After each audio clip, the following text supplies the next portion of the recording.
Hi, WhiskyJason here, whiskey from the viewpoint of an American here in Germany tasting rare and exotic whiskeys. Well, today I have the West Cork Cask Finish series. I started off with the Virgin Oak. I'm now going to talk about the port.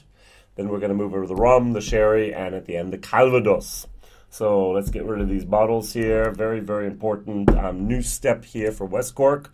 Their own juice, 43% each and every time. Non-chilled filtered each and every time. No coloring added.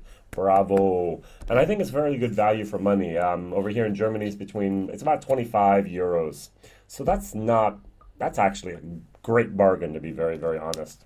All right, so we have three buddies. John O'Connell, a PhD in food chemistry, together with his two childhood friends, Dennis and Gear McCarthy, start a distillery back in 2003. It was very, very minute. The real distilling started in 2013, and they had the expansion in 2017. Now they produce well over 4 million liters of alcohol, or up to 4 million liters of alcohol a year, which is amazing. Glendronach produces 1.7. Yeah, just to put into perspective here. Naturally, it's not all whiskey. They also do other spirits, for example, gin. All right, a lot of it is sold by Lidl over here in Europe.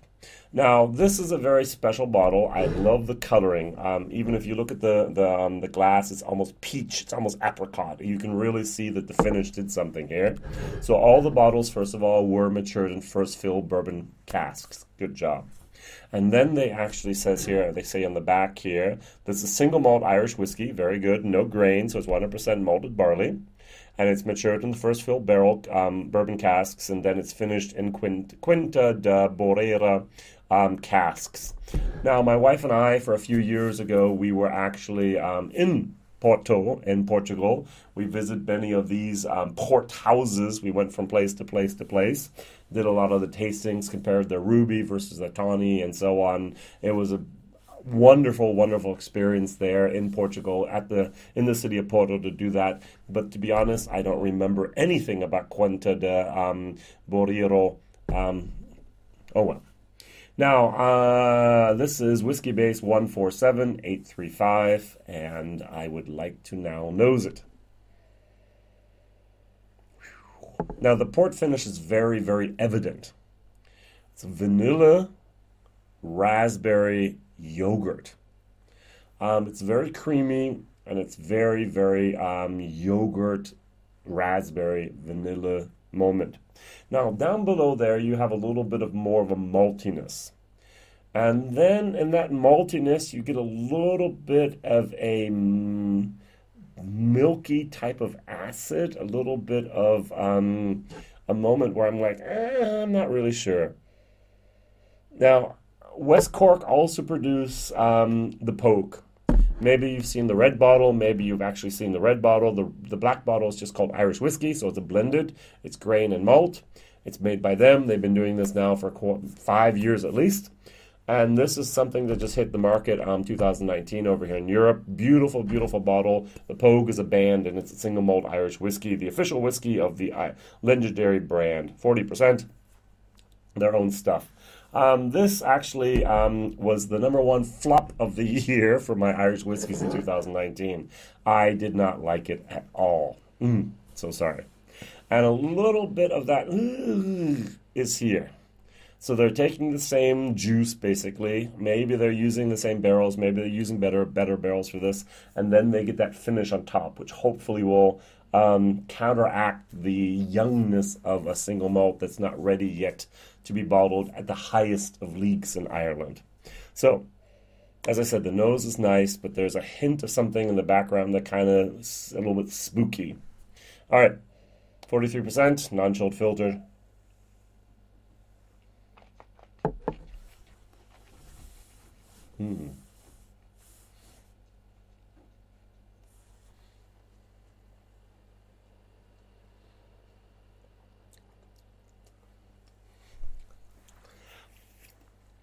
Ooh, yeah. So I love the texture, the viscosity. It's oily. It's nice. That non-chilled filter really does a thing. The 43%, great. The port, fresh, refreshing, very, very nice. It masks a lot. But then that young single malt, not yet ready, takes over, and it, oh, look, and then when you swallow, the aftertaste is really, really bad, poor, let's not use the word bad, a poor example of too young single malt being filled up, at least in a bottle. West Cork has some very unique equipment.